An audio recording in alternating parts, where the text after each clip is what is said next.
ஒரு awareness create பண்றேன். இதை மற்றவங்களுக்கு ஷேர் பண்ணுங்க. நான் இந்த இடத்துல தெரிவிக்கிறது ஒன்னே ஒன்று தான். எப்படி ஒரு பெண் குழந்தைக்கு குட் டச் என்ன, பேட் டச் என்ன, இங்கெல்லாம் தொட்டா தப்பு, யாராவது தொட்டா பேசினா என்கிட்ட சொல்லிடுன்னு சொல்லி கொடுக்குறீங்களோ, அந்த மாதிரி பசங்களுக்கும் சொல்லிக் கொடுங்க. அப்பனா தான் அப்ப இது தப்பு போல, அந்த அண்ணன் அப்படி பேசினாரே, அந்த அண்ணன் இந்த இடத்துல கை வச்சாருங்கிற எண்ணம் அந்த குழந்தைகளுக்கு வரும். இது ஒரு பெரிய விஷயம், பெரிய டாபிக். தேவைப்பட்டிருந்தா நான் நிறைய பேசியிருப்பேன்.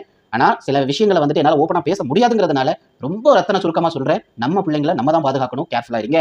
பிள்ளைகளினுடைய உடையை நீங்க தான் துவைக்கிறீங்க. அது ஆண் பிள்ளையா இருக்கட்டும், பெண் பிள்ளையா இருக்கட்டும். அந்த குழந்தைகளினுடைய உடையை சற்று முகர்ந்து பார்த்து கண்டிப்பா வந்துட்டு நீங்க துவைங்க. பாக்கெட்டை முகர்ந்து பாருங்க. அந்த இடத்துல ஏதாவது வந்துட்டு தம்மு, பீடி, சிகரெட் ஏதாவது வச்சிருக்கானா, வச்சு இருந்திருப்பானா, அதையெல்லாம் சோதிங்க. பிள்ளைங்க வந்த உடனே பிள்ளைங்களை அப்படியே முத்தம் கொடுக்குற மாதிரி பக்கத்துல வாங்க.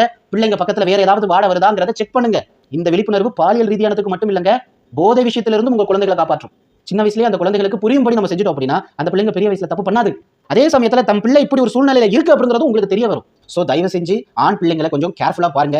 எல்லா விஷயத்தையுமே நோட் பண்ணுங்க. ஈவன் நம்ம புள்ள எந்த அளவுக்கு தனிமையை விரும்புது, தனிமையில இருக்கிறான், தனிமையில யார்கிட்ட பேசுறான், கழிவறைக்கு போயிட்டு எத்தனை மணி நேரத்துல ரிட்டர்ன் வரான், எல்லாத்தையும் வந்துட்டு ஒரு பெத்தவங்களா நீங்க நிச்சயமாக உன்னிப்பாக கவனிக்க வேண்டும். பிள்ளைய பெத்தா போதாது. அதுகளுக்கு ட்ரெஸ் வாங்கி கொடுத்தேன், அதுகள் கேட்டதையெல்லாம் கொடுத்தாச்சு, அதுகளுக்கு சொத்தெல்லாம் சேர்த்து வச்சாச்சு, கல்வி